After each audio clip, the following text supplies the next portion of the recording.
Ito po ang Tiangge nila. Sobrang sikip. Kasi wala silang masyadong space dito. Mahal ang renta. Yan.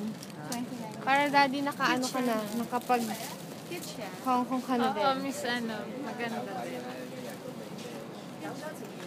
Pambata. Yan. Ganito kasikip dito. Sunet, say hi. Hi! For Denver to, para makita niya dito. At kay Miggy. Miggy! Pakita ko yung mga toys. Maraming laruan dito. Kaso, dolyares, wala akong pambili.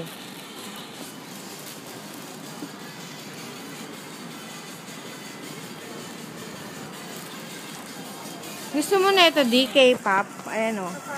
K-pop. Bye-bye na. Malulobad na ako.